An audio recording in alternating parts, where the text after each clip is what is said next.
अस्सलाम वालेकुम नाज़रीन, आज 7 बजे में खुशामदीद। मैं हूँ आपके साथ आसमा इकबाल। और प्रोग्राम के आगाज़ में ये जो कलमात आपने सुने हैं, जो बुनियादी निकात हैं, जो कायद के फ़रामीन हैं, इत्तेहाद, यकीन महकम और तंजीम, ये ऐसा दिखाई देता है कि जो फरमुदात हैं कायद आज़म के, आज चूँकि उनका हम उनकी सालगिरह भी मना रहे हैं, उनका यौम पैदाइश भी मना रहे हैं, तो बहुत ज़रूरी था कि उनका ज़िक्र लाजमन किया जाए। लेकिन उनका ज़िक्र किस तरह से आज के प्रोग्राम जो है उसके साथ हम लिंक कर रहे हैं, वो इस तरह से हम लिंक कर रहे हैं कि आज जो कुछ हम पाकिस्तान के अंदर देख रहे हैं, ख़ास तौर पर जिस तरह से हमें सियासी इंतशार पाकिस्तान के अंदर दिखाई देता है, उसमें हमें ऐसा लगता है कि कहीं ना कहीं बहुत सारी वजूहात में से एक वजह ये भी है कि हमने अपने कायद के जो फरमुदात हैं, जो उनकी तालीमात थी, उनको हमने कहीं ना कहीं फरामोश किया है, उनको हमने कहीं ना कहीं भुला दिया है। ऐसा हमने क्यों कर किया, ये जानना भी बहुत ज़्यादा ज़रूरी है। इसकी ज़िम्मेदारी किस पर आयद होती थी कि जो फरमुदात है ये नस्ल दर नस्ल आगे न सिर्फ चलते रहे बल्कि इन पर अमल दरामद भी होता रहे। ऐसा किन लोगों की वजह से हुआ कि ये फरमुदात जो हैं ये कहीं ना कहीं हमसे मिस हुए, या उस तरह से हम इन पर अमल दरामद नहीं कर सके। फिर इसके नताइज क्या हैं और इन नताइज से अब बच्चा किस तरह से जा सकता है। फरमुदात पर क्या वाक़तन दोबारा से अमल दरामद मुमकिन है पाकिस्तान की सिचुएशन को बेहतर करने के लिए, और क्या ये हो पाएगा, नहीं हो पाएगा, इस पर आज हम बात करेंगे। साथ ही साथ जी, जैसे मैंने कहा कि सियासत में इंतशार जो है हमें बहुत ज़्यादा दिखाई दे रहा है। उस इंतशार की वजह क्या है? उस इंतशार की वजह यह है कि जो पाकिस्तान में बहुत सारी पॉलिटिकल पार्टीज़ हैं वो आपस में कोई इत्तेफाक करती, इत्तेहाद करती किसी भी एक मसले पे इवन हमें दिखाई नहीं दे रही हैं, बल्कि ये जो उनकी आपस में तजादात हैं वो बढ़ते चले जा रहे हैं। लेकिन इन बढ़ते हुए तजादात में जो सबसे ज़्यादा नुकसान में हम जिस पार्टी को अभी तक देख रहे हैं अपेरेंटली, वो हमें पाकिस्तान तहरीके इंसाफ दिखाई देती है, क्योंकि उसकी अक्सरियत जो है, अब कहा जा रहा है कि अक़लियत में कहीं ना कहीं तब्दील हो सकती है। बहुत सारी जो ये 9 मई और GHQ का जो वाक़या है उसमें जो बहुत सारे लोगों पर फ़र्द जुर्म आयद हुई थी, जिनको सज़ाएँ हो गई थी या जिनको सज़ा हो सकती है, ज़ाहिर है कि वो लोग जो है वो नाअहल हो जाएंगे, और इसमें PTI के बड़े बड़े नाम शामिल हैं। PTI को लेकर सिचुएशन किस जानिब जा सकती है और क्यों पाकिस्तान पीपल्स पार्टी और नून लीग जो हैं उनके तहफ़्फ़ुज़ात आपस में दूर नहीं हो पा रहे हैं, इस पर हम यकीनन बात करेंगे। लेकिन आज सबसे पहले हमारा सबसे जो बड़ा टॉपिक है उसको हम डिस्कस कर रहे होंगे, कायद की तालीमात के हवाले से हम बात कर रहे होंगे। ज्वाइन मुझे कर रहे हैं जी स्टूडियो में काशिफ रफ़ीक साहब हमारे साथ मौजूद हैं, सीनियर सहाफ़ी हैं, सीनियर तज्ज़ियाकार हैं। साथ में शहजाद अनवर फ़ारूकी साहब को आप देख सकते हैं जी, वीडियो लिंक पर मौजूद है, सीनियर तज्ज़ियाकार। मोहम्मद नौशाद अली साहब मुझे ज्वाइन कर रहे हैं, सीनियर तज्ज़ियाकार हैं। और यूनुस भाट साहब हमारे ब्यूरो चीफ भी हैं लाहौर स्टेशन के, और सीनियर सहाफ़ी भी हैं, मुझे वीडियो लिंक पर ज्वाइन किए हुए हैं। आप तमाम लोगों का शुक्रिया। काशिफ रफ़ीक साहब, मैं गुफ्तगू का आगाज़ जो है वो आपसे करना चाहूँगी। सर, वजह क्या है, क्यों हम एक कौम नहीं बन सके और एक हुजूम बन गए? सबसे पहले तो जो सिचुएशन है वो तो सबके सामने है, लेकिन इस सिचुएशन का जिम्मेदार कौन है? ये कब शुरू हुआ ये सारा मामला पाकिस्तान में होना, कौन इसका जिम्मेदार है? और फिर बाद में यकीनन हम इस पर भी आएंगे कि इससे बचा कैसे जा सकता है। बिस्मिल्लाहिर्रहमानिर्रहीम। सबसे पहले तो आपकी मुकम्मल सेहतयाबी के लिए दुआ। Thank you. देखें, इस सारी सिचुएशन के जिम्मेदार हम सब हैं, कोई एक नहीं। वो सहाफ़ी हो, वो सियासी हो, वो इदारा जाती हो, वो कोई हो, हम सब हैं। क्योंकि हम सब ने अपनी अपनी ज़ात को, अपनी अपनी तरक्की को, अपनी अपने तमे को, लालच को हमने फेवर किया, उसके ऊपर फोकस किया। हमने इस बात पे फोकस ही नहीं किया कि ये मुल्क हमारा मादरे मिल्लत है। हाँ। से हासिल किया, इसको मजबूत करना है। घर मजबूत होगा तो घर के मकी भी मजबूत होंगे, घर को इज्जत मिलेगी तो घर के मकी को भी इज्जत मिलेगी। हमने ये काम नहीं किया, और ये मामला जो है वो आज से नहीं, पाकिस्तान के बनने के फौरन बाद से शुरू होता चला गया। और उसके पीछे मुहर्रिकात वो लोग थे, वो कुव्वतें थी जो पाकिस्तान बनने के भी खिलाफ थी और अब पाकिस्तान के इस्तेहकाम के भी खिलाफ हैं, पाकिस्तान के दिफा के वो नाकाबिल तस्खीर होने के भी खिलाफ हैं। अब वो सारी कुव्वतें, उनकी हैयत चेंज हो सकती है। सॉरी टू इंटरप्ट यू, ये सिर्फ बैरूनी कुव्वतें हैं या अंदरूनी कुव्वतें भी हैं कुछ? देखिए, असल में पाकिस्तान के इस्तेहकाम को स्टेक पे लाने के लिए बैरूनी कुव्वतें कार फरमा है, मुतहरिक है, लेकिन उन्होंने पाकिस्तान के अंदर अनफॉर्चुनेटली अपने सहूलतकार पैदा कर लिए, और वो हर दौर में रहे और वो हर तरह से रहे। मैं किसी एक सियासी जमात, किसी एक इदारा जाती सिस्टम या किसी एक की बात नहीं कर रहा, वो मेरी बिरादरी से लेके हर मकतबा फ़िक्र में थी। बेसिकली इसमें मैं समझता हूँ, अगर मैं ज़ाती तौर पे जो मेरी राय है, इसमें सबसे ज़्यादा कसूरवार उस तबके का है जिनको लोग फॉलो करते हैं, जो ज़हन साजी करते हैं, जो लिखते हैं, जो बोलते हैं, उन्हें चाहिए था वो अजहान की ऐसी आबियारी करते कि हम तहम्मुल को फ़रोग देते, दलील को फ़रोग देते, बर्दाश्त को फ़रोग देते। हमने अदम बर्दाश्त को फ़रोग दिया, हमने ज़िद को फ़रोग दिया, हमने अना को फ़रोग दिया, इसलिए कि अपना ज़ाती मफाद अजीज़ था। अगर हमें मुल्क का मफाद अजीज़ होता तो शायद ये मामला यहाँ ना होता। देखिए कितने अलमिया की बात है कि पाकिस्तान के अंदर टैक्स देने वालों की शरह कम है, हम टैक्स चोरी करने वालों की शरह कई गुना ज्यादा है। हम अपनी जात के लिए फायदे के लिए टैक्स चोरी करना जायज समझते हैं, उसके रास्ते ढूंढते हैं, और टैक्स चोरी करने वाले जो है वो भी उसके सहूलतकार बन जाते हैं, जो कहते हैं कि आप टैक्स ना भरें, आप टैक्स चोरी करें, इतने उनको दे दें, इनको इतने आप भर दें, शह देते हैं। सो मैं ये समझता हूँ कि हमारे माशरा इतना जंग आलूद हो गया, इसके अंदर हमने एक डिबेट को फिरोग नहीं दिया। हमें बेसिकली जो सबसे अच्छी चीज़ है आज के दिन, मैं ये समझता हूँ कि हमें अजहान की तरबियत, माशरे में दलील और बर्दाश्त को फिरोग देने के ऊपर काम करना चाहिए, ताकि हम लोगों के अंदर होप पैदा कर सके। शॉर्टकट्स जो से है ना, उसने इस मुल्क को ठीक हो गया। मैं आपकी तरफ आना चाहूंगी नौशाद अली साहब। ये बड़ी खूबसूरत बात की है काशिफ साहब ने कि जो जहन साजी है वो ठीक तरीके से नहीं की गई।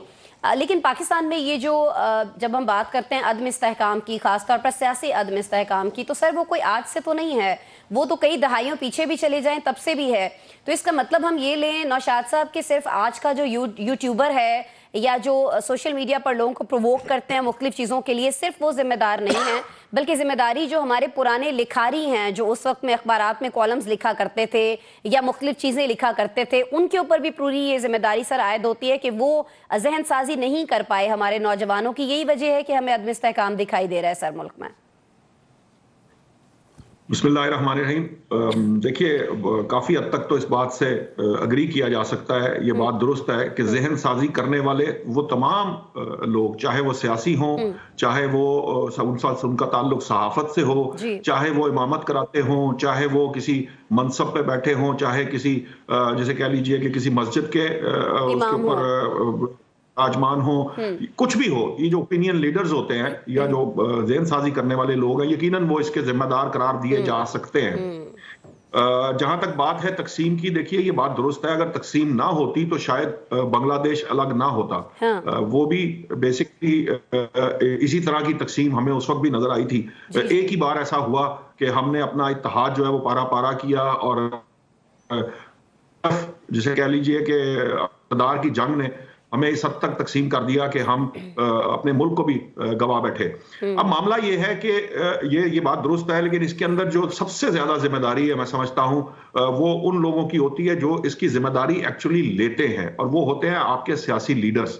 और सियासी लीडर्स जो हैं, चूंकि वो मुल्क की रहनुमाई का, राहबरी का दम भरते हैं, दावा करते हैं, और वो कौम बनाने के जिम्मेदार होते हैं, ये उनकी जिम्मेदारी है। इसलिए मैं समझता हूं कि सबसे ज्यादा जिम्मेदारी जो है वो कौम के उन रहनुमाओं पर आयद होती है जिनको किसी वक्त में इक़्तिदार जिनके पास रहा, जिनके पास इख्तियार रहा, और जिन्होंने उसका गलत इस्तेमाल किया या जाती या फरोई मामलात के अंदर उलझकर उन्होंने कौमी और इज्तिमाई मामलात को जो है वो पसे पुष्ट डाल दिया। अब मामला ये है कि इस वक्त भी जो सिचुएशन है, जब हम उसको बात करते हैं, बदकिस्मती ये है, अच्छा तकसीम करने वालों का जो हाल हुआ वो हमने रिसेंटली बांग्लादेश में मुजस्मे गिरते हुए देखे। हमें नजर आया कि जिन लोगों ने इस कौम को तकसीम किया था, उनको जो है जो उनकी हालत अब हुई है, चाहे कुछ दिहाइयां गुजरने के बाद है, लेकिन उनका अंजाम जो है उससे देखकर हम सबक नहीं पकड़ रहे।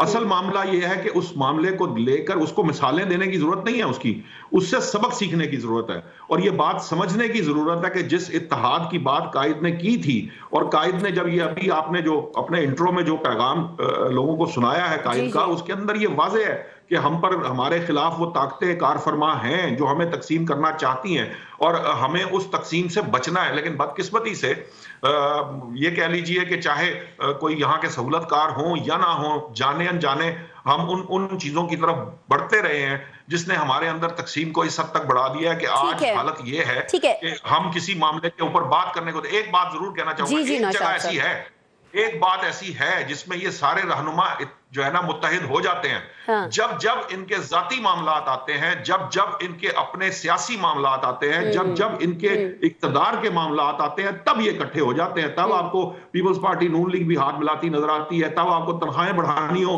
तो आपको मैं नौशाद साहब आपकी इसी बात पे आना चाहती हूँ। ये जो आपने फरमाया ना नौशाद साहब के हम समझते नहीं हैं, हम सीखते नहीं हैं, तो मैं शहजाद साहब आपकी तरफ इस पे आना चाहूंगी कि फिर कहीं ना कहीं तो जिम्मेदारी हमारी भी बनती है ना। देखिए, आज से कुछ सालों पहले कौन लोग किसको पढ़ रहे थे, उन कॉलम्स में क्या लिखा जा रहा था, अखबारों की शाह सुर्खियां क्या थी, कब किस प्रेसिडेंट की कितनी तारीफ की जाती थी, उसकी गलत चीज़ों को भी सराहा जाता था, जो लोग नहीं सराहते थे उनको सजाएं दी जाती थी, सरेआम कोड़े मारे जाते थे, उस पर बहुत सारे लोग जो हैं वो खामोश भी रहते थे।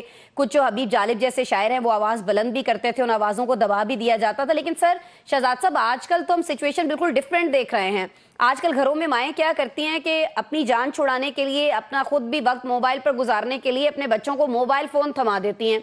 अब वो उसमें किसी बड़े सोशल मीडिया इन्फ्लुएंसर की शादी देख रहे हों, किसी टिकटॉकर की शादी देख रहे हों, या किसी भी एक सियासी जमात के जो सोच है वो उनके जहनों के ऊपर मुसल्लत हो रही हो, पेरेंट्स को इसकी कोई फिक्र नहीं है। तो शहजाद साहब, हम पे खुद ये जिम्मेदारी आयद नहीं होती, या बस ये सही है कि उन पे डाल दें जो सिखाने वाले हैं, सीखने वालों का कोई कसूर नहीं? सर बिस्मिल्लाहिर्रहमानिर्रहीम, बहुत शुक्रिया आसमा। ये एक तवील मौजू है और संजीदा बात है जी। इसको एक प्रोग्राम के किसी एक सेगमेंट में मेरा नहीं ख्याल कि हम इस पर कोई बात कर सकते हैं। हम बतौर कौम एक बहुत बड़े फिक्री बददियानती का हम शिकार हैं और हम मसाइल को आइडेंटिफाई करने में, आप मसाइल को जब तक आइडेंटिफाई नहीं करेंगे तब तक आप उसको हल नहीं कर पाते। ये जो अभी गुफ्तगू हुई कि किस तरह से सियासतदानों ने क्या किया, अखबारात में क्या लिखा जाता रहा, कौन क्या बोलता रहा, तो मेरा मानना सीधी सी बात यह है कि action speaks louder than words. जो अल्फाज हैं वो शायद उतने लोगों को मतलब असरअंदाज नहीं होते जितना वो देखते हैं कि कौन क्या कर रहा है। सही। तो ऐसे में मैं गुजारिश ये करूंगा कि आप कहते हैं कि सियासतदानों पर जिम्मेदारी आयद होती है, आप कहते हैं कि सहाफियों पर जिम्मेदारी आयद होती है, अखबार नवीसों पर आयद होती है। मैं इससे भागता नहीं हूं, लेकिन आप एक बात को समझिए कि आपने बाबाए कौम कायद आजम को आपने सिर्फ नोट पर छाप कर ये समझा कि आपका फरीजा पूरा हो गया, आप बाबा जी की इज्जत कर रहे हैं या बाबा जी को इज्जत दिलवा रहे हैं। तो नोट पर छाप देने से आप बाबा जी की इज्जत नहीं कर रहे। उन्होंने जो इत्तेहाद, तंजीम, यकीन मुहक्कम की बात की थी, आपने उसको एक पंच लाइन के तौर पर गुफ्तगू में इस्तेमाल किया। हमने अभी इसको इस्लामाबाद एक्सप्रेस हाईवे की पहाड़ी पर टांग रखा है लोगों को दिखाने के लिए, लेकिन हम इस पे बिलीव नहीं करते।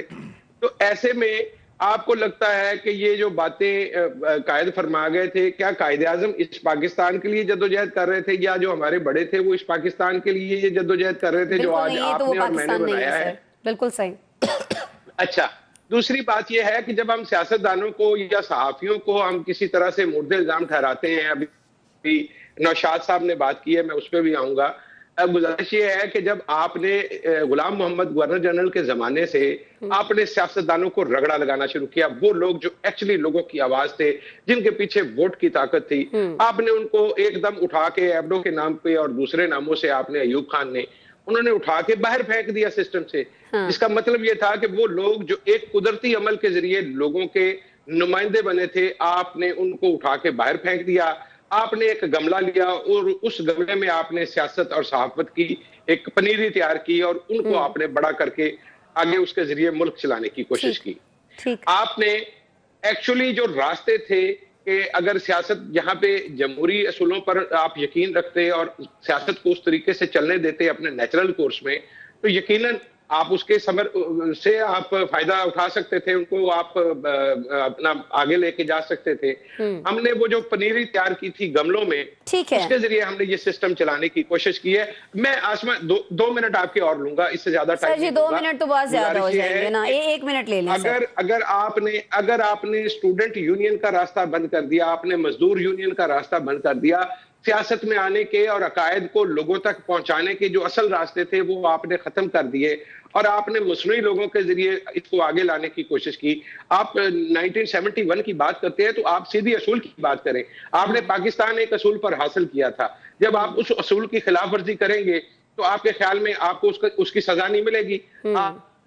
आपने एक बंदे को जिसको वोट मिले हुए थे, आपने उस वक्त उसका वो तस्लीम नहीं किया, जिसके नतीजे में आप टूट गए। तो आप ये कहने की बजाय आप लोगों के ऊपर जिम्मेदारियां डालते हैं, उसका मुजस्मा गिर गया या उसका मुजस्मा लग गया।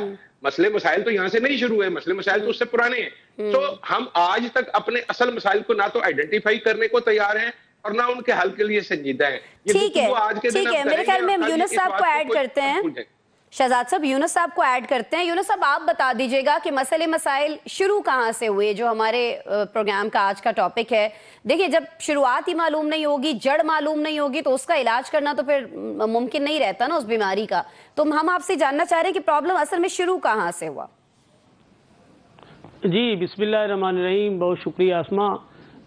आप देखें कि जो कौमें अपने मौसलों को भूल जाती हैं वो तरक्की नहीं कर सकती। ऐसे ही है। पाकिस्तान जब से वजूद में आया है, सियासतदानों का इसमें कितना किरदार रहा है, बाकी जो अदारे हैं उनका कितना किरदार रहा है, और इसके बाद आने वाले दिनों में अब क्या होने वाला है, अगर हम माजी से सबक नहीं सीखेंगे, अगर हम पाकिस्तान के शुरू में ही चले जाएं, तो आपने देखा कि अयूब खां फ़ोन करके कहा करते थे कि हमारे मुल्क के जो सियासतदान हैं ये इस मुल्क के साथ वफादार नहीं हैं, इनकी वो गिबत करके, इनकी शिकायतें लगा के बैरूनी ताकत को अपने साथ मिलाया करते थे। सिकंदर मिर्जा ने पहली तकरीर में ऐलान किया कि इस मुल्क के जितने भी गद्दार हैं वो मुल्क को 20 दिन के अंदर छोड़ के चले जाएं। वो एक अलग बात है कि बाद में 20 दिन के अंदर उन्हें खुद ही पाकिस्तान छोड़ना पड़ा। अब सियासतदानों को जो पोलिटिकल स्पेस है वो नहीं दी जा रही। सियासतदानों को पोलिटिकल स्पेस लेनी चाहिए। मुज़ाकरात की टेबल पे उन लोगों को भी साथ मिला लेना चाहिए था जो लोग मजीद इसमें पॉजिटिव किरदार अदा कर सकते हैं। हुकूमत को हमेशा जितने भी मुखालफीन हैं उनको जब साथ लेके चलेंगे, सर मुज़ाकरात पे आते हैं। जी जी, मुज़ाकरात पे आते हैं, मुझे सिर्फ ये बता दीजिएगा। हाँ जी, ठीक कह रहे हैं। इससे मैं यही बात कर रहा था। सर जी, एक बात सुन लेना, मेरी बात सुन लेना। चाहता हूँ, मुझे ये बता दें कि जो कायदे आज़म में खूबियां थी, जो उनकी पर्सनालिटी में जो चीजें थी, जो उसूल थे, वो हमारे किसी सियासतदान में आज आपको दिखाई दे रहे हैं? सर ये बता दें, चले उसी में बता दें जिस पार्टी की आप बात कर रहे हैं, पीटीआई का बता दें सर मुझे। वही मैं कहता हूँ, हम बात उनकी जब करते हैं कि वो एक अजीम सियासतदान थे, तो साथ ही हम कहते हैं कि वो मिसाली एडमिनिस्ट्रेटर भी थे। आज किसी भी सियासतदान में वो एडमिनिस्ट्रेशन नजर नहीं आती, चाहे वो किसी भी पार्टी का सियासतदान हो, लीडर हो, कायद हो। हमारे मुल्क की सबसे बड़ी बदकिस्मती यही रही है कि हमें कोई ऐसा लीडर नहीं मिल सका कायद-ए-आज़म के बाद जो इस मुल्क की तरक्की के लिए कोई बेहतरी ला सकता, जो इस मुल्क के लिए कोई इस तरह के असूल अपना सकता कि हमारी सियासत में इस्तेकामत आती, हमारे मुल्क में कोई तरक्की आती, मुआशरत में बेहतरी आती। बहुत से ऐसे ममालिक हैं जिसकी हम मिसालें दे सकते हैं, जिन्होंने हमसे बहुत गुर्बत में थे लेकिन उन्होंने तरक्की की। लेकिन हमारे सियासतदानों को इसके लिए सोचना होगा और अपनी कौम को तरक्की की जानब ले जाने के लिए उन्हें अपना किरदार अदा करना होगा, उन्हें अपने अंदर बर्दाश्त लाना होगा। काशिफ साहब यही कहेंगे जी, पीटीआई के लोगों की बात करेंगे। काशिफ साहब ने हमारे साथ छेदा लगाना है और क्या करना है काशिफ साहब? ब्रेक लेना है मुझे सर। यूनुस भाट साहब के पास तो वो गैब का इल्म भी, उनको ये भी पता लगी था मैं क्या कहने वाला हूँ। मैं तो ये नहीं कहने वाला, मैं ये गुजारिश कर रहा हूँ कि हजूर पाकिस्तान जिस हालात में बना और आज जिस जगह पाकिस्तान अल्लाह के फजल करम से खड़ा है, इसमें सब ने अपना अपना हिस्सा पॉजिटिवली भी डाला है। हाँ। तो आप उस पॉजिटिव इमेज को भी लोगों को बताइए। किसी ने थोड़ा डाला होगा, किसी ने ज्यादा डाला होगा, किसी ने एटम बम बनाने की कोशिश शुरू की होगी, किसी ने उसको चलाने की कोशिश शुरू की होगी, किसी ने उसके दिफा की कोशिश की होगी। हम क्यों इस बात को भूल जाते हैं कि पाकिस्तान आज जितना भी मजबूत खड़ा है, जिस तरह भी है, और जब बना था उससे बहुत ज्यादा बेहतर है या नहीं है? हम क्यों लोगों को होप नहीं देना चाहते? हम क्यों लोगों को नेगेटिव चेहरा ही दिखाना चाहते हैं? मेरा तो सिर्फ आर्गुमेंट इतना सा है। ठीक है, ये जबरदस्त बात है और मेरे ख्याल में ब्रेक लेते हैं। यूनुस साहब रुकिएगा ना, एक ब्रेक ले लेते हैं नाज़रीन, और ये जो पॉइंट अभी काशिफ साहब ने उठाया ना कि क्यों हम हमेशा नेगेटिविटी ही देखते हैं पाकिस्तान के अंदर, क्यों हम पॉजिटिव इसका चेहरा नहीं देखते हैं, और इसमें कहीं ना कहीं हम सहाफ़ी जो हैं और ख़ास तौर पर हमारे जो मीडिया हाउसेज हैं, जो न्यूज़ चैनल्स हैं, वो भी जिम्मेदार हैं, क्योंकि हमें ऐसा लगता है कि खबर सिर्फ वही बिकेगी जिसमें कुछ ना कुछ तशवीश की कोई चीज़ होगी, कोई ना कोई फिक्र की कोई चीज़ होगी। उसी खबर पर हम देखते हैं कि बहुत ज़्यादा देर तक डिबेट्स हो रही होती हैं, कोई पॉजिटिव खबर आती है तो उसकी जानिब हमारा कोई ध्यान नहीं जाता। इसका जिम्मेदार कौन है और इससे कैसे बचा जा सकता है? ब्रेक लेते हैं, ब्रेक के बाद डिस्कस करते हैं इसको। वेलकम बैक जी, प्रोग्राम में दोबारा से गुफ्तगू का आगाज करते हैं। नौशाद साहब, मैं आपकी तरफ आना चाहूंगी। ये बड़ी इंपॉर्टेंट बात काशिफ साहब ने कही ब्रेक पर जाने से पहले कि जी हम हमेशा नेगेटिविटी देखते हैं। सर, कुछ तो हमारे मुल्क में अच्छी चीजें भी हैं ना, जो इतने सालों से इतने सारे लोग मिलकर इसको लूट रहे हैं, लेकिन इतने खजाने इसके अंदर मौजूद हैं, इतने वसाइल इसके अंदर मौजूद हैं कि सर ये वसाइल और खजाने जो है खत्म होने का नाम ही नहीं ले रहे। अल्हम्दुलिल्लाह पाकिस्तान अभी भी खड़ा है, बहुत सारे लोगों की आंख में खटक रहे। सर अच्छा आसमा, ये भी एक बड़ा मसला है कि हमारे यहाँ ये जो लूटने का और लुटेरों का और चोर का जो ये मंत्र है ना, ये इतना ज्यादा हम लोगों ने पढ़ा है कि वो मुझे याद है, मुझे कभी भी भूलता नहीं है। सर पढ़ा है, सर भुगता है हमने, हमारी औलादें भुगत रही हैं सर, हम भुगत रहे हैं सर, इसको फेस कर रहे हैं जो लूटा गया है। बिल्कुल दुरुस्त कह रही है, मेरी बात सुन लीजिए। वो मैंने ना, मुझे वो कभी भी नहीं भूलता, एक शख्स, एक साहब कराची से अरेस्ट किए गए तो पता चला कि वो 700 अरब रुपए की करप्शन में मुलव्विस है। यस, मैं बड़ा हैरान हुआ, या अल्लाह, एक ही शख्स है, उसने 700 अरब रुपए की करप्शन कर ली है। हाँ। अच्छा, चंद दिन गुजरने के बाद वो आहिस्ता आहिस्ता जो है ना, वो करप्शन होते होते होते होते नीचे आनी शुरू हो गई, और एक वक्त आया कि उन पे जब चालान उनका पेश किया गया अदालत के अंदर, तो वो मेरा ख्याल है चंद करोड़ रुपए का चालान था, और मामला जो है उसके बाद वो पता नहीं कहाँ गया, और वो एक वक्त आया कि वो फिर जो है वो वहां से चले भी गए। देखिए, होता पता है क्या है, आपने कल एक एंकर साहब की बात भी सुनी होगी। वो एंकर साहब कह रहे थे कि मेरी एक बड़ी बंदे से मुलाकात हुई जिसने नवाज शरीफ के खिलाफ मुकदमात बनाए, और वो मुकदमात जो है वो सारे के सारे झूठे थे। प्रॉब्लम ये है हमारे यहाँ, ये जो अभी शहजाद अनवर फारूकी साहब बात कर रहे थे ना, वो बिल्कुल दुरुस्त थी कि हमने अपने असूलों को छोड़ दिया, असूलों को तर्क किया। ये जो असूल था कि जिसके पास मेजॉरिटी है उसको हुकूमत मिलनी चाहिए, यकीनन उसी का हक था और उसी को मिलनी चाहिए था, इससे इनकार नहीं किया जा सकता। लेकिन मैं जो बात कह रहा था वो किसी और पर्सपेक्टिव में कह रहा था। अब जो मामला है ना जिसकी आप बात करें, देखिए मीडिया जो होता है ना, ये शीशे की तरह होता है। मीडिया आपकी अपनी छवि है, अवाम की छवि है। बदकिस्मती ये है कि हमारे जो अवाम हैं वो जिस किस्म की चीज देखना चाहते हैं, मीडिया उस डगर पर चल निकलता है, बावजूद इसके कि इसके ऊपर कुछ जिम्मेदारी आयद होती है, जिससे इसने कहीं ना कहीं इज्तनाब बरता है, कहीं ना कहीं कोताही की है। ये दुरुस्त है कि इसको मुर्दे इल्जाम ठहराया जा सकता है, लेकिन ये भी बड़ी इंपॉर्टेंट बात है कि आप ये देखिए कि ऐसी बात नहीं है कि हमारे यहाँ खबरें जो है पॉजिटिव नहीं दिखाई जाती, लेकिन उनको देखने को मैं और आप तैयार नहीं है, उसको एज खबर हम लेते नहीं है, अवाम उसको बॉदर नहीं करती, उस पर डिस्कशन नहीं करती। ये जो बात काशिफ साहब ने की थी ना, ये बड़ी अहम थी। आपने क्या कुछ हासिल नहीं किया, ये बड़ा अहम है। बहुत कुछ हासिल किया है, बहुत कुछ आपके पास है, आप एटमी ताकत है, आपके पास ज़खायर मौजूद है, लेकिन जो हमने अपने मुंह पर थप्पड़ मार मार कर अपने मुंह लाल किए हैं किसी को देखकर, वो भी एक अलमिया है इस कौम का, इस मुल्क का, कि हमने दूसरों की तरफ देख देख कर अपने आप को खराब किया है, जिसका नतीजा ये निकला कि आज हमें लगता है कि सब कुछ खराब है। ऐसा नहीं है, हमारे यहाँ बहुत कुछ मौजूद है। उतना इस मुल्क को लूटा नहीं गया जितना उसका शोर और वावेला किया गया। इस मुल्क को लूटा जरूर गया है, लेकिन अगर हम अपने आप को दुरुस्त करें, अपने मामलात को दुरुस्त करें, और सबसे बड़ी बात जो है, सिर्फ एक बात पकड़ लें कि असूल जो होता है, असूल की पासदारी शुरू कर दें, असूलों पर समझौता ना करें, तो आपके लिए बहुत सी चीजें जो हैं वो जो है उनकी मुश्किलात आपकी आसान होना शुरू हो जाएंगी। अब मसला क्या है? मसला यह है कि यहाँ असूल नाम की चीज ही कोई नहीं। मैं जिस बात को पिछली दफा कह रहा था कि जब मेरे मुफाद की बात आती है तो मुझे उस वक्त ना कौम का मुफाद याद रहता है, ना मुझे अपने इर्द गिर्द रहने वालों का, हमसायों के हकूक का ख्याल होता है, ना मुझे उस वक्त अपने से करीब कहीं बात होती है। एक जिस टिकटॉकर की बात आपने की है, कल उस पर हमारे यहाँ बहस हो रही थी और ये बात की जा रही थी कि कहा गया कि अगर तुम्हारे घर में गोश्त पके और उसकी खुशबू हमसाये को चली जाए तो उसको भी गोश्त भिजवाया करो, कि कहीं ऐसा ना हो कि उसके दिल में ये बात आए कि वो ये अफोर्ड नहीं करता। और जो कुछ उस टिकटॉकर की शादी में या जिस तरह से वहां पर जो पैसों के निछावर किए गए, मैं वो देखकर खुद दंग रह गया था कि या मेरे खुदाया, ये जो बाकी लोग, सर आप यकीन करें कि बहुत सारे बच्चे, आप सोशल मीडिया पे चले जाइए, पेरेंट्स ही कहते हुए दिखाई दे रहे हैं कि जी अभी भी उनके बच्चे उन वीडियो से बाहर नहीं निकल पा रहे हैं। अच्छा, बच्चे तो चले घरों में ये सारी चीजें कर रहे हैं, और जो पेरेंट्स हैं वो भी सर घरों में कंफ्यूज्ड बैठे हैं। अब ये कंफ्यूजन क्या है, ये मैं चाहूंगी कि शहजाद अनवर फारूकी साहब से मैं डिस्कस कर लूं। शहजाद साहब, कंफ्यूजन ये है कि एक जानिब मुल्क में सियासत जो है ना, उसमें हमें बहुत ज़्यादा इंतशार दिखाई देता है, बहुत सारे इख्तलाफात दिखाई देते हैं, और दूसरी तरफ हो ये रहा है कि मुल्क में हमें बेअमनी जो है वो बहुत ज़्यादा बढ़ती हुई दिखाई देती है।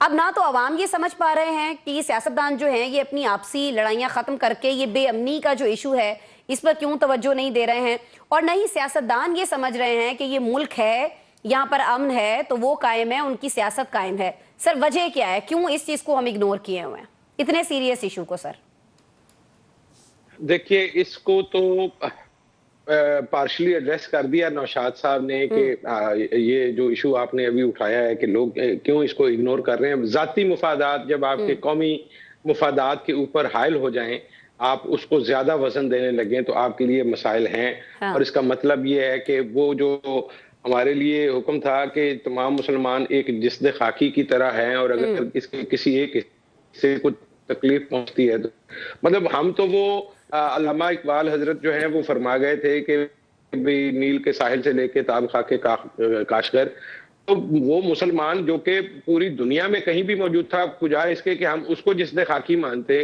हम तो एक जोग्राफियाई हदूद के अंदर रहते हुए एक दूसरे को उस तरह से नहीं एक्नॉलेज करते। जहां तक ये तरक्की की दौड़ में पीछे रह जाने वाली बात है, देखिए हम लूटे गए और हम नहीं लूटे गए, हम इतना भी नहीं पीछे। ये बुनियादी तौर पर अफीम की वो गोली है जो हमें अब लेनी तर्क कर देनी चाहिए मादरत के साथ। अच्छा। आपने देखा कि चीन आपके साथ आजाद हुआ, वो कहीं से कहीं निकल गया, आपका हमसाया मुल्क हिंदुस्तान आपसे आगे निकल गया, बांग्लादेश जो आपसे अलग हुआ वो आगे निकल गया। तो देखिए, या तो आपके अंदर कोई बहुत बड़ा फॉल्ट है जिसको आप ना तो मानने को तैयार हैं और ना दुरुस्त करने को तैयार हैं। ये तसल्ली अंदर है, ये मैं पूछना चाह रही हूँ ना शहजाद साहब, अवाम के अंदर है, पॉलिटिशियंस के अंदर है, क्योंकि लेके तो उनको बार बार हम ही आते हैं ना सर। देखिए, हम उनको कब लेके आते हैं, आप फिर वही बात कर रही हैं, आप असूल की बात करें मेरे साथ। आप हमारा अलमिया ये है कि हम किताबी तौर पर भी दुरुस्त नहीं होना चाहते, आइडियलिज्म की तरफ देखना भी नहीं चाहते। मतलब यार, अगर आप आइडियलिज्म की तलाश करोगे तो कहीं ना कहीं जाके खड़े हो जाओगे। अब आपका अगर आर्गुमेंट ये है कि एक एक्टर बेटे एंकर को एक कहानी सुनाने को मिली और उसने कहा मुझे वो अफसर मिला जिसने ये कहा कि मैंने उस पर इल्जाम लगाया और मैंने उसको बाहर निकाल दिया। आप किन लोगों के पीछे चल रहे हैं भाई? आपको अगर लगता है कि इस मुल्क में दूध और शहद की नहरें बह रही हैं और मुझे नजर नहीं आ रही होता इस मुल्क के अंदर, मैंने तो आपको एक मिसाल दी है, 700 अरब रुपए से मामला होता है, 7 करोड़ रुपए नहीं बचते पीछे। तो अब क्या किया जाए? ये बिल्कुल दुरुस्त बात है, तौर पे तो यही हालात है यहाँ के। बिल्कुल दुरुस्त बात, आप बिल्कुल दुरुस्त कह रहे हैं। देखिए, आप बिल्कुल दुरुस्त कह रहे हैं, दोनों तरफ की इंतहाओं को टच करते हैं। वो कहा गया था ना कि इतना ना बढ़ा पाकिए दामा की हकीकत, दामन को जरा देख जरा बंदे का बाद देख। तो हमने इसको इसी तरह से एग्जैजुरेट किया है। कभी हमें पता चलता है फलां के ऑस्ट्रेलिया में जायदाद हैं, फलां की जायदादें स्पेन में हैं, फलां फ्रांस में इन्वेस्टमेंट कर रहा है। तो ये इनमें कहीं ना कहीं सच्चाई है। कुछ लोग इस मुल्क में ऐसे हैं भाई जिन्होंने हमारे वसाइल को लूट के सच्चाई है, लेकिन कहीं ना कहीं हम उस सच्चाई में मुबालगा आराई इतनी कर देते हैं शहजाद साहब कि वो नहीं चाहते, हमें वो देवमालाई दास्तान करती है, हम उसको मानना नहीं चाहते। हम क्यों नहीं मानना चाहते? इसलिए कि फिर हमें असल मसले को एड्रेस करना पड़ेगा, फिर हमें देखना पड़ेगा कि प्रॉब्लम कहां से है। हमने इस इक्वेशन में सारे आदादो शुमार चेंज करके देख लिए हैं। एक कांस्टेंट एक फिगर है जिसको आप नहीं चेंज कर रहे और उसकी वजह से आप प्रॉब्लम में आप उससे सरफे नजर कर रहे हैं। सर उसको कर नहीं सकते ना हम, सर उसको कर नहीं सकते। मेरे ख्याल में उस पे यूनुस साहब से पूछ लेते हैं। सर उसको चेंज करना मेरे और आपके बस में तो नहीं है ना। उसका फार्मूला तो अक्सर काशिफ साहब भी इस प्रोग्राम में बताते रहते हैं कि सारी पार्टी जो है पॉलिटिकल पार्टी वो आ जाए, इकट्ठी हो जाए, पावर गेन कर लें, खत्म कर दें उस मसले को। यूनुस साहब आपकी तरफ आऊंगी, शहजाद साहब आती हूँ आपके पास दोबारा। यूनुस साहब, कहूंगा जिस तरह आप देखें, यूनुस साहब मैं चाहूंगी कि ये जो मसला जिसकी जानिब शहजाद साहब ने इशारा किया है ना, इसको जरूर आप एड्रेस कीजिए कि ये जो हम एक ही ताकत पर इल्जाम लगाते रहते हैं, सर उसको ताकत मुहैया कौन कर रहा है? पॉलिटिशियन ही कर रहे हैं ना सर। मैं आप और हम अवाम तो कुछ नहीं कर सकते उस चीज के आगे। अब आप देखें ना कि पहले मैं उसी मसले को जरा क्लियर कर दूं। जिस तरह शहजाद साहब बता रहे हैं, बात तो वो ठीक कर रहे हैं। जब आप देखें कि मुल्क में सबसे पहले जुल्फकार अली भुट्टो के जाने के बाद जो सूरत हाल पैदा की गई 90 की दहाई में, एक वक्त था कि मियां नवाज शरीफ और मोहतरमा जो एक आपस में आग पानी का खेल था, बाद में मिसाके जमहूरियत उनसे करवाया गया, बाद में उनको इस्तेकामत दी गई, सारा कुछ करवाया गया। जब वो देखा कि ये हमारे बात से बाहर निकल रहे हैं तो फिर बानी पीटीआई को 2013 में देखा कि ये जीत नहीं पाए, तो उन्होंने भी सोचा कि किन के सहारे पे खड़ा होकर मैं इक़्तिदार तक पहुंच सकता हूं। तो इक़्तिदार के ख्वाब जिस तरह दिखाए गए तो वो सियासतदान उनका हिस्सा बनते रहे और आज तक बन रहे हैं और आइंदा भी बनते हुए नजर आ रहे हैं। तो वो तो कोई शक वाली बात नहीं है। हम वही बात करते हैं कि पहले दिन से हमें ये देखना होगा कि पाकिस्तान में जमहूरियत का कितना दौर रहा है, मार्शल लॉ का दौर कितना रहा है, कौन से अदारे कितनी अपनी जिम्मेदारियां अदा कर रहे हैं। और जब जमहूरियत रही है, क्या वो असल में जमहूरियत थी भी या नहीं थी यूनुस साहब? जमहूरियत रही नहीं है, वही बात तो है कि हमें अगर मियां नवाज शरीफ की तकरीर उठा के देख लें, जब ये अपोजिशन में होते हैं तो बातें ठीक करते हैं, जब इक़्तिदार में आते हैं तो वो शराकते इक़्तिदार की वजह से ये उनके बिल्कुल करीब हो के इनकी हमायत में हर कुछ कहने के लिए तैयार भी रहते हैं और उन्हें मान भी रहे होते हैं, अपोजिशन को बुरा भी कर रहे होते हैं। ये जी सारे कर रहे होते हैं। मैं बात करता हूँ 18 में बानी ने भी यही, मैंने तो कहा है कि जब 2013 में उसने देखा कि इक़्तिदार में ऐसे नहीं आया जा सकता तो उसने भी इनके साथ ही सहारा लिया इक़्तिदार में आने के लिए। अब भी यही देखा जा रहा है कि इनको साथ लेके चलने से ही इक़्तिदार मिलता है, इनके बगैर इक़्तिदार नहीं मिलता। तो सियासतदान इनके हाथों का खिलौना पहले दिन से बने हुए हैं और आज तक बन रहे हैं। तो जो 700 अरब की बात की उसमें हमें चलो जो भी है, अदारों को भी तो अपना किरदार अदा करना चाहिए। अदारे भी तो बाकी जितने भी हैं कानून नाफिज करने वाले अदारे, आप देखें कि क्या वो अपनी जिम्मेदारियां ठीक तरीके से अंजाम दे रहे हैं। कोई भी अदारा, हम किसी अदारे पे ये नहीं कह सकेंगे कि वो अदारा अपनी जगह पे ठीक काम कर रहा है। क्या है वो पॉलिटिशियन जब कोई भी किसी इलेक्शन जीतने के बाद वो डिप्टी कमिश्नर अपना नहीं लगवाएगा, कमिश्नर अपना नहीं लगवाएगा, वो उसकी बात मानेगा या अपने आईजी की मानेगा या अपने चीफ सेक्रेटरी की बात मानेगा। बहुत सारे महकमों में सर ये ब्यूरोक्रेट्स की बात कर लीजिए ना, आप कमिश्नर्स की बात कर रहे हैं, डिप्टी कमिश्नर्स की बात कर रहे हैं। मैं चाह रही हूँ कि यहाँ सर ब्यूरोक्रेट्स का जो मसला है ना उसको लेकर आजकल बहुत ज्यादा बहस हो रही है और उससे मुतालिक अंदर की खबर जो है ना वो काशिफ रफीक साहब के पास है। काशिफ साहब, अच्छा मैं यहाँ एक छोटी सी बात, छोटी सी मैं एक जरा ऐड कर दूं, मुझे याद है अस्मा के 1996 में मोहतरमा बेनजीर भट्टो ने शाह महमूद कुरैशी के घर में एक इजलास किया, तो उस इजलास में मैं भी शरीक था। मैं यूनिवर्सिटी में स्टूडेंट था। अच्छा। हमारे पास कोई पीएसएफ की जिम्मेदारियां थी तो हमें भी बुलवाया गया। तो मोहतरमा ने सबसे पहले आके वहां जो तकरीर की तो उनमें एक उनके सबसे ज्यादा जिस बात पर जोर था वो यही था कि मुझे वोटर ने परेशान नहीं किया, मुझे मेरे सियासतदानों ने ही परेशान किया है, मुझे इन्होंने ही नाकाम बनवाया है, क्योंकि ये ही मुझे बिल्कुल किसी तरीके से एक दूसरे को बर्दाश्त नहीं करते, एक दूसरे के खिलाफ शिकायतें करते हैं। जो सदर है वो जनरल सेक्रेटरी को, यानी कि यही बात है आज भी कि सियासतदानों में बर्दाश्त नहीं है, ये खुद ही एक दूसरे को गंदा कर रहे होते हैं, खुद ही पार्टियां तब्दील कर रहे होते हैं। कोई भी जब तक हमारे अंदर आप देखें कि जब तक इत्तेफाक नहीं आता, इत्तेहाद नहीं आता, तब तक चीजें जो है वो सही नहीं हो सकती हैं। ब्यूरोक्रेट्स की मैं बात कर रही थी सर, आपने कमिश्नर डिप्टी कमिश्नर की बात की, एसएसपी लगाना हो, एसपी लगाना हो, किसी भी आईजी लगाना हो, डीआईजी लगाना हो, कुछ भी करना हो, वो सारे मामले अपनी जगह। वो तो पाकिस्तान में किस तरह से चीजें हो रही होती हैं, पीटीआई के दौर में भी किस तरह से हुई हैं, सभी को पता है। फराह गोगी साहिबा किस चीज के पैसे लेती थी, किसको वो पैसे जाते थे, वजीर आला पंजाब वहां पर उनके दौर में क्या किया करते थे, उनके वजीर आला पंजाब उस्मान बुज़दार जो बहुत फेवरेट थे, बड़ी मजबूरी बने हुए थे इमरान खान की। लेकिन आज भी कुछ ऐसी सिचुएशन काशिफ साहब हम देख रहे हैं। ये जरा सेंट्रल सिलेक्शन बोर्ड का इजलास जो है ये मुलतवी हुआ है, क्यों मुलतवी हुआ है, ये जरा हमें अंदर की बात बताएं। इसमें तो सर प्रमोशन होना थी ना बहुत सारे ब्यूरोक्रेट्स की। बिल्कुल अस्मा, ये सिलेक्शन जो बोर्ड था, हाई पावर बोर्ड इसे बोलते हैं, इसमें बहुत सारे ब्यूरोक्रेट्स की 20 से 21, 21 से 22 और 19 से 20 में प्रमोशनें होनी थी और बोर्ड की डेट रख दी गई थी। 3 दिन का ये बोर्ड होता है और यूजुअली प्रैक्टिस ये है कि उनकी तमाम चीज़ें जो उनसी हैं वो जाती हैं और उनके बाद उसके ऊपर फैसला किया जाता है किसको प्रमोशन दी गई है, क्यों दी गई है और किसको नहीं दी गई।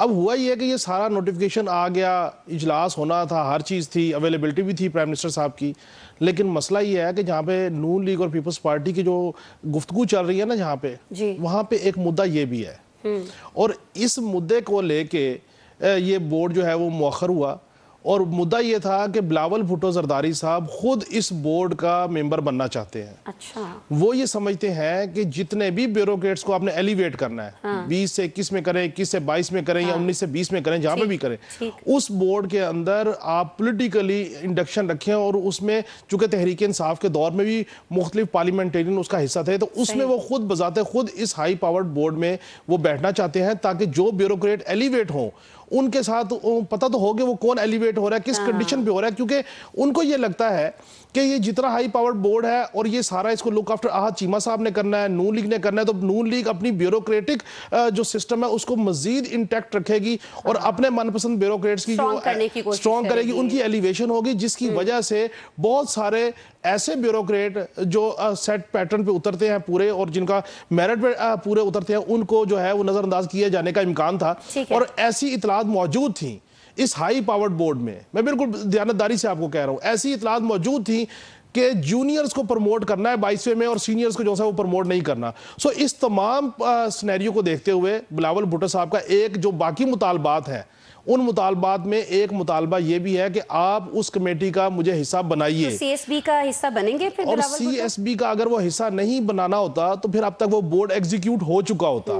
तो मेरा ये ख्याल है कि, और माजी में खुर्शीद शाह साहब चूंकि ब्यूरोक्रेसी के मामलात को पीपल्स पार्टी के की तरफ से देखते भी रहे हैं जिस वक्त पीडीएम की हुकूमत थी। सो अब बिलावल साहब अपनी जात के अलावा किसी पे एतमाद करने को तैयार नहीं और वो सीएसबी का हिस्सा बनना चाहते हैं और उम्मीद है कि शहबाज शरीफ साहब रास्ता दे देंगे, क्योंकि जो प्रॉब्लम पंजाब में बात कर रहे थे ना भाट साहब, असल मसला यह है कि ब्यूरोक्रेसी को ही तो नहीं रास्ता मिल रहा, जो पीपल्स पार्टी की ब्यूरोक्रेसी या उनके जो लोग हैं उनको रास्ता नहीं मिल रहा। सो पॉलिटिकल सिस्टम है, इस पॉलिटिकल सिस्टम में सारी चीजें होनी चाहिए जो ये सारा मामला है। एक जुमला मैं सिर्फ ऐड करना चाहता हूँ, बहुत सारी बातें हुई इदारों पे कि जी वो मैंडेट चोरी कर लेते हैं, मनपसंद लोगों को मैंडेट पे ले आते हैं। यार अल्लाह को माने, इदारे और क्या करें, कुरम एजेंसी में आग लगी पड़ी है, इदारे वहां जाने दे रहे हैं, इदारों के लोग जाने दे रहे हैं। आप मुझे बताएं केपीके में सियासतदान यहाँ चढ़ाइयाँ कर रहे हैं और फौजी जवान और अफसरान अपनी जानों के नजराने पेश कर रहे हैं। इदारे और क्या करें भाई, अपनी जानों का नजराना पेश कर रहे हैं इस मुल्क की सलामती के लिए, इस मुल्क के इस्तेहकाम के लिए। कम से कम उसको अप्रिशिएट ही कर दें। आपने एक वतीरा बना लिया उठा के, जी जो करा रहा है इदारे करा रहे हैं। भाई पॉलिटिशियन को घर से जाके कह रहा है कि आओ जाके आके हमसे हुकूमत ले लो। ठीक हो गया, आपका पॉइंट आ गया। शहजाद साहब मेरे ख्याल में इस पे कुछ कहना चाह रहे हैं। एक मिनट मुझे दीजिएगा अस्मा, एक मिनट मुझे एक मिनट करने के लिए। शहजाद साहब काफी देर से कुछ कहना चाह रहे हैं, मुझे ब्रेक लेना है यूनुस साहब, इसके बाद ब्रेक के बाद मैं आपके पास आती हूँ। अभी शहजाद साहब कहिएगा। दो चीजें हैं जी प्लीज, दो चीजें हैं। काशिफ साहब की खिदमत में अर्ज ये है कि अगर आप स्टेशन मास्टर को कांटे वाला बना देंगे ना और उसको उसके ज़हन में ये डाल देंगे कि आपने सिर्फ लाइन का कांटा तब्दील करना है, तो वो बाकी जिम्मेदारियां भूल जाएगा कि स्टेशन की बाकी जिम्मेदारियां क्या है, फिर वो ज़हनी तौर पर कांटे वाला ही बन के रह जाएगा। पहली बात। दूसरी बात यह है कि हाई पावर बोर्ड जो है वो वजीर आजम की सरबराही में हुआ करता है और वो ग्रेड से 22 में जो प्रमोशनें होती हैं उसके लिए हुआ करता है। और जो ये सेंट्रल सिलेक्शन बोर्ड का इम्तिहान है ये ग्रेड 21 तक की जो प्रमोशनें हैं उनको देखा करता है। अभी रिसेंटली इस्लामाबाद हाई कोर्ट का एक फैसला आया है जिसकी वजह से भी कुछ मसाइल हैं सेंट्रल सिलेक्शन बोर्ड में। उसमें यह करार दिया गया है कि जो खुफिया इदारों की रिपोर्ट्स की बुनियाद पर अफसरान की तरक्की की जाती है या रोकी जाती है, इसकी कोई वैल्यू नहीं है जब तक कि उसके साथ कोई सबूत ना लगे हों और जब तक कि मुतल्लिका अफसर को बुला के उसकी इंक्वायरी में उससे पूछा ना जाए कि ये इल्जामात हमारे खिलाफ क्या है।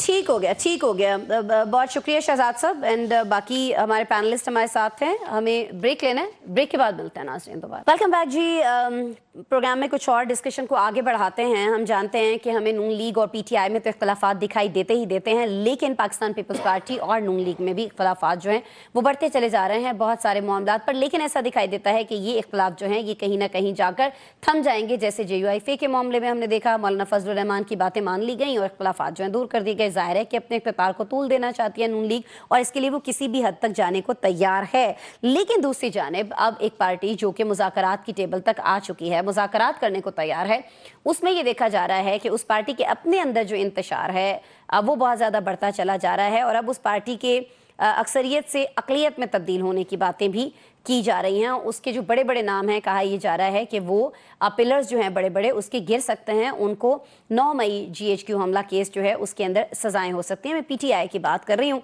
यूनुस भाट साहब, मैं आपकी तरफ आऊँगी क्योंकि आप PTI की तरफ झुकाव आपका बहुत ज़्यादा हमें दिखाई देता है, तो मैं चाहूँगी कि आप इस पे ज़रा हमें समझाएं। आपके पास तो फिर अंदर की खबरें भी होंगी ना। अब सुना ये है कि ये जो GHQ हमला केस है इसमें सजा हो सकती है बहुत सारे नामों को। कौन कौन से बड़े नाम आपके सामने आ रहे हैं सर जो नाअहल हो सकते हैं सजा के बाद?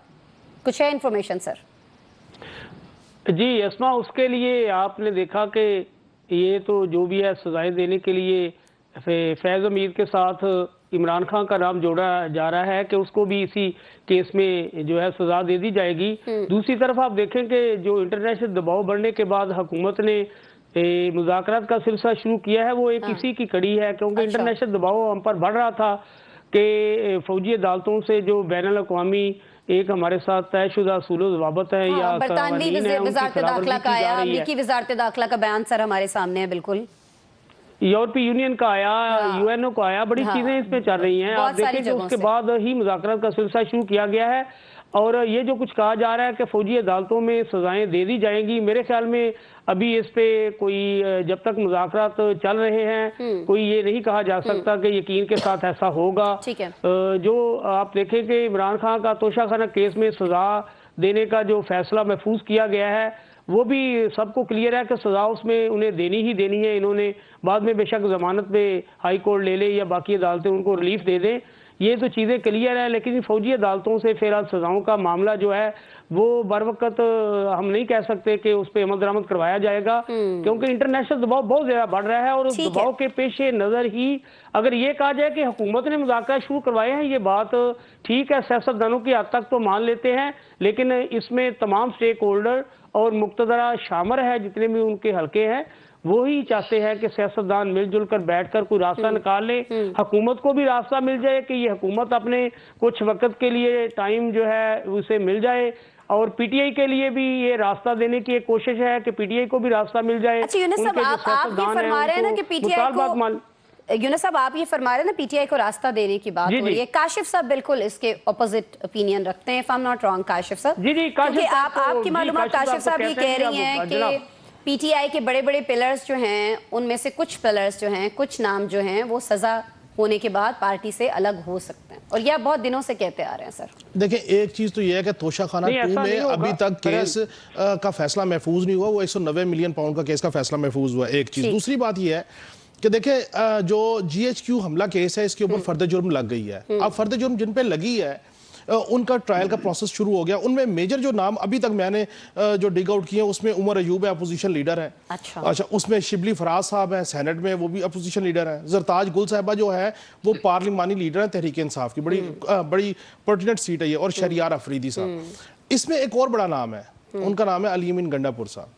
अच्छा, इन लोगों के ऊपर फर्द जुर्म 25 जो है वो लग चुकी है, जो GHQ अटैक केस है उसके। अब जब इनका प्रोसेस आगे होगा, ट्रायल शुरू होगा और ट्रायल में सजा और जजा का मामला होगा, तो जिस वक्त मैं ये बात करता हूँ ना कि तहरीक इंसाफ की अक्सरियत अकलियत में ग्रेजुअली तब्दील होना शुरू हो जाएगी, तो उसकी पीछे लॉजिक ये है कि जिस वक्त आप ट्रायल में जाते हैं और आपको सजा होती है तो फिर आपके ऊपर डिफेक्शन क्लास जो है वो लगती है, आप नाअहल हो जाते हैं। नाअहल होंगे तो आपकी नशिस्तें चली जाएंगी। और मैं जाती तौर पर यह समझता हूँ कि अली अमीन गंडापुर साहब जो है वो कभी अग्रेसिव हो जाते हैं, कभी राम हो जाते हैं, उसके पीछे वजह भी है। और कहीं ना कहीं शहबाज शरीफ साहब, मैं किसी और की बात नहीं कर रहा, शहबाज शरीफ साहब और जरदारी साहब, इन्होंने मौलाना फजल रहमान साहब को ये शायद आसरा करवाया हुआ है कि जैसे ये मामला होगा तो उसके बाद चीजें जो हैं वो KPK में चेंज होंगी। सो मैं ये समझता हूँ कि जिस वक्त ये GHQ अटैक केस में जो कि शवाहिद साहब के सामने है, खुद बानी एक्सेप्ट कर चुके हैं कि इंसाइटमेंट हुई है, चीजें हुई हैं, प्लानिंग हुई है, उनके पीछे शवाहिद भी मौजूद है और गवाहान भी मौजूद है। तो इस तरीके से जब ये डिफेक्शन क्लास लगेगी सजा के बाद, तो मेरा ख्याल ये कि इनके बड़े बड़े पार्लियामेंटेरियन जो हैं वो काबरीन वो नाअहल होंगे। इसकी एक वजह ये भी है कि तहरीक इंसाफ बड़ा अग्रेसिवली जो है वो मुज़ाकरात को सपोर्ट कर रही है। लेकिन आखिरी जुमला, बानी तहरीक इंसाफ जो है वो कुछ और ही सोच रहे हैं। वो कहते हैं 2 मुतालबात है, मुझ समेत असीर कैदी रिहा करो और जुडिशल कमीशन बनाओ, तो उसके बाद मैं सिविल नाफरमानी की तहरीक कॉल ऑफ करूंगा। सही है। जिस तरह आपने कहा ना बानी साहब कुछ और सोच रहे हैं, मुझे लगता है आपकी बातें सुनकर ना शहजाद अनवर फारूकी साहब जो है ना वो भी कुछ और सोच रहे हैं, क्योंकि वो जेरे लब मुस्कुरा रहे हैं। क्यों शहजाद साहब? अच्छा देखिए, मैं ये सोच रहा हूँ कि हमारी अदालतों ने 109 में भुट्टो साहब को फांसी चढ़ा दिया और ऐसा फैसला दिया जो बाद में ना तो कभी अदालती नजीर के तौर पर कहीं पेश हो सका और ना उसको कभी जस्टिफाई किया गया। अल्टीमेटली आपने इतने सालों गुजरने के बाद अब वो अदलिया एक मरतबा फिर उसका वो लेना चाह रही है क्रेडिट कि हमने देखें जी वो तारीखी गलती दुरुस्त कर दी। अब आप मुझे ये बता रहे हैं कि आपने 109 की भेंट में कुछ और लोग भी चढ़ाने हैं, वो जो प्लानिंग में शामिल थे, जो वहां पे मौजूद नहीं थे, जिनके ज़हन में ये ख्याल उभरा था, उनको भी हमने ये फांसी लगा। अब बात यह है कि हमारा सियासतदान शुरू से बहुत कमजोर है। जहां तक मुझे याद पड़ता है वो जो केस चले थे सियासतदानों की नाअहली के, और देखिए वक्त की सितम ज़रीफी देखिए कि अयूब खान ने भी सियासतदानों को नाअहल किया था, तो आज उनका जो पोता है वो उसी यानी तलवार की जद में आने को है। लेकिन उस वक्त सिवाय हुसैन शहीद सोहरवर्दी के मुझे याद नहीं पड़ता कि किसी और ने कंटेस्ट किया हो। बाकी सारों ने कंसीड किया, 2-2, 3-3 साल के लिए या 5 साल के लिए उन्होंने सियासत से अलहदगी इख्तियार की और उस वक्त की मुक्तदरा का मसला हल किया। तो ये सियासतदान कभी भी इतनी इखलाकी जुर्रत नहीं रखते कि ये इसके आगे से खड़े हों। हुसैन शहीद सोहरवर्दी वो वाहिद एक सियासतदान थे जिन्होंने केस लड़ा अपनी नाअहली का और वो केस जीते भी, और उन्होंने ये साबित किया कि वो नाअहल नहीं। लेकिन यहाँ सर आपको हाँ या ना में प्लीज टाइम कम है।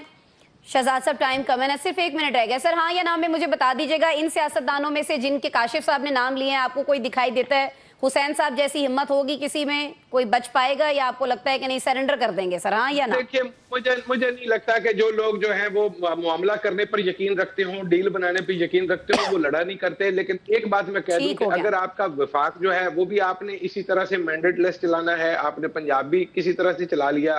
अब आप अगर KPK में भी ये सोच रहे हैं कि आप इसको चलाएंगे, आप एक बड़ी तबाही को आवाज दे रहे हैं, दावत दे रहे हैं। ठीक हो गया। नौशाद साहब देखिए, मेरे नजदीक तो चलो सबने मान ही लिया ये बात कि इसका सारे मामले का कसूरवार जो है वो सियासतदान ही है। ये सियासतदान ही है जो बैकडोर इस्तेमाल करता है, ये सियासतदान ही है जो कमजोर है और जो अपनी कमजोरी दूर नहीं करता, और सियासतदान ही है जो आपस में इत्तेहाद पैदा नहीं करता, और सियासी जमातें इत्तेहाद ना पैदा करने की वजह से उन लोगों के कंधों पर चढ़कर आती हैं जिनके ऊपर आज फारूकी साहब कहते हैं या दीगर दोस्त कहते हैं कि जी इनको सियासत में दखल नहीं देना चाहिए। असल में इनको दखल देने की दावत ये सियासतदान ही देते हैं। तो इस मुल्क के मसाइल का असल जिम्मेदार सियासतदान ही है। जब तक ये सियासत असूलों के मुताबिक शुरू नहीं करेगा तब तक इस मुल्क के मसाइल हल नहीं हो पाएंगे। ठीक है जी, उसूलों के मुताबिक सियासत होनी चाहिए और इत्तेहाद और इत्तेफाक के साथ होने चाहिए। आपस में जितने भी प्रॉब्लम्स हैं टेबल टॉक के जरिए उनको दूर किया जाना चाहिए, ताकत पकड़नी चाहिए और फिर उन कुव्वतों का मुकाबला किया जाना चाहिए जिनके ऊपर जब भी इक्तदार में होते हैं तब तनकीद नहीं करते, लेकिन जब इक्तदार से हटते हैं तो बहुत ज़्यादा तनकीद कर रहे होते हैं। बहुत शुक्रिया जी सारे पैनलिस्ट, काशिफ साहब, शहजाद साहब, मोहम्मद नौशाद साहब और यूनुस बाट साहब, आप तमाम लोगों का शुक्रिया। नाज़रीन आपका शुक्रिया, आपने प्रोग्राम देखा। कल दोबारा मिलते हैं आपसे, अपना बहुत सारा ख्याल रखिएगा। अल्लाह ने के बाद।